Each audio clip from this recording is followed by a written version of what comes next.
अगर आप देखें विधि व्यवस्था तो खराब ही है, तो कानून व्यवस्था ही मुझे लगता है कि झारखंड राज्य बनने के बाद भारत और नॉर्थ इंडिया के लिए आप हाजिर होंगे, आप बताइए,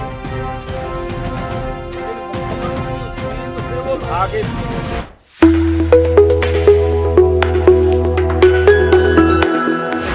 नमस्कार, जोहार। आदिवासी दुनिया में आपका स्वागत है। ये ना है समाचार, ये है जनता के विचार और मैं हूं आपके साथ गायत्री शर्मा।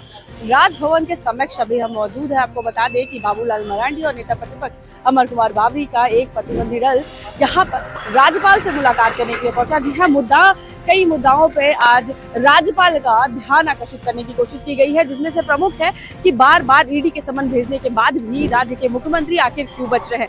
वहीं दूसरी ओर जिस तरह से शीतकालीन सत्र के आज तीसरे दिन भी बीजेपी के कई विधायकों को निलंबित कर दिया गया है, उस पर भी कड़ी प्रतिक्रिया बाबूलाल मरांडी देते हुए नजर आए। और साथ ही साथ जिस तरह से लॉ एंड ऑर्डर मुख्यमंत्री जो राज्य के मुखिया होने पर वो खुद ही फॉलो नहीं कर रहे हैं, तो आम जनता से क्या उम्मीद की जाए, इन बातों को रखते हुए बाबूलाल मरांडी ने आज एक प्रतिनिधि मंडल आज राज्यपाल का ध्यान आकृष्ट करने के लिए एक ज्ञापन सौंपे हैं। तरह राज्य में हो रही इन समस्याओं की ओर राज्यपाल का ध्यान आकृष्ट करने की बात भी कही है। वहीं पत्रकारों से रूबरू होते हुए उन्होंने यह बताया है कि राज्य की जो अभी वर्तमान स्थिति है वह बड़े ही चिंतामयी है। कहीं ना कहीं इस पर जल्द से जल्द एक्शन लेना जरूरी है। अभी इस एक्शन से उनका क्या तात्पर्य था, इस पर उन्होंने खुलकर प्रतिक्रिया नहीं दी है। अब देखने वाली बात होगी कि क्या आज के जिस प्रतिनिधि मंडल ने जो बातों पर राज्यपाल का ध्यान आकर्षित किया है, क्या उस पर कोई प्रतिक्रिया राज्यपाल की तरफ से ली जाएगी। फिलहाल हम बता दें, राजभवन के हम समक्ष है बाबूलाल मरांडी और नेता प्रतिपक्ष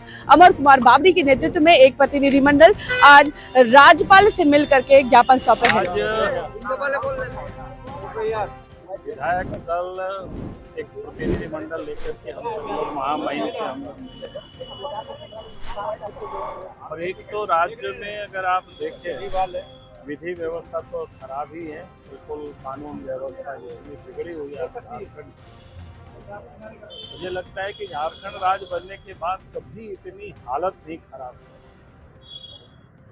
लेकिन आज पूरी तरह से स्थिति बिगड़ी हुई है। कहीं भी आज की तारीख में लोग सुरक्षित अपने आप को महसूस, थोड़ा सा और आगे आ जाइए सर। थोड़ा व्यवसायी हो, व्यापारी हो, उद्योगपति हो या आम जन भी, अभी कोई भी कहीं अपने आप को सुरक्षित महसूस नहीं कर रहा। महिलाएं हो और खास करके उसमें भी दलित, आदिवासी यानी कमजोर तबके के लोग और अधिक प्रभावित। राज्य की जो हेमंत सोरेन की सरकार कानून व्यवस्था ठीक हो, इसकी उनको कोई चिंता नहीं है। जिनका काम था कानून व्यवस्था को ठीक करना, अपराधियों को सजा दिलाना, उन सबको हेमंत सोरेन ने वसूली में लगा। दूसरा जो मामला है करप्शन, पूरे राज्य में अब जितनी भी संस्थान चाहे ब्लॉक चाहिए, अंचल या जहाँ से आम लोगों का जुड़ाव है, मैं बड़ी बड़ी करप्शन की बात नहीं कर रहा हूँ, वहाँ भी बिना पैसे से काम नहीं होता है, लोग परेशान हैं। और दूसरी तरफ देखें कि करप्शन के विरोध में जब ईडी वालों ने कार्रवाई शुरू की, तो आप सबको ध्यान में है कि झारखंड से ही कई करोड़ रुपया निकला, कई अफसर जेल में है, कई दलाल बिचौलिया लोग भी जेल में है। ईडी ने बार बार नोटिस दिया कई अफसरों के ऊपर एफआईआर करने के लिए हेमंत सोरेन को, लेकिन वो भी सारे कागजात अलमीरा में बंद करके रखे हुए हैं। और राज्य के मुख्यमंत्री को भी ईडी ने एक दो बार नहीं, आधा दर्जन बार पत्र लिखा, उनको नोटिस किया कि भाई आप हाजिर होइए, आप बताइए, लेकिन मुख्यमंत्री उस दिन से वो भागे फिर रहे। कभी हाई कोर्ट, कभी सुप्रीम कोर्ट, कभी यहाँ से वहां वो दौड़ लगा रहे हैं। मैंने इसलिए इस बात को कह रहा हूं कि राज्य के वो मुख्यमंत्री हैं, अगर मुख्यमंत्री ही कानून का सम्मान नहीं करते, फिर उस मुख्यमंत्री से आम अपराधी लोगों की हम कैसे उम्मीद करते हैं कि वो कानून को वो पालन करा सके या उनको वो सजा दिला सके। जहां मुख्यमंत्री ही खुद कानून को ठेंगा दिखा रहे हैं। अब 1, 2, 3 बार नहीं बल्कि 6 बार नोटिस दे चुकी है ईडी वालों ने। अगर ये मुख्यमंत्री ने कुछ गड़बड़ नहीं किया हेमंत सोरेन, तो फिर डर क्यों रहे हैं, भाग क्यों रहे हैं? इनको ऑफिस में चली जाना चाहिए सीना तान कर और बताना चाहिए जो सच्चाई है। लेकिन लगता है कि हेमंत सोरेन जी पूरी तरह से उस करप्शन में फंसे हुए हैं, इन्होंने गड़बड़ किए हुए इसलिए भाग रहे हैं।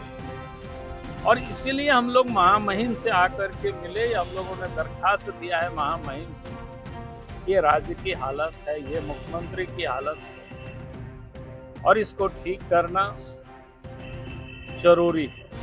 तो इसलिए महामहिम से हम लोगों ने दरखास्त किया है, आपको विधि सम्मत आप इस पर आप कार्रवाई करें।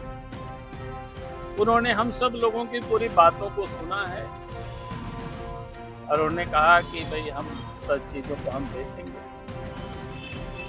इस वक्त तो इन मुद्दों को लेकर के हम सब लोग महामहिम से मिले, मैं उसी बात को आप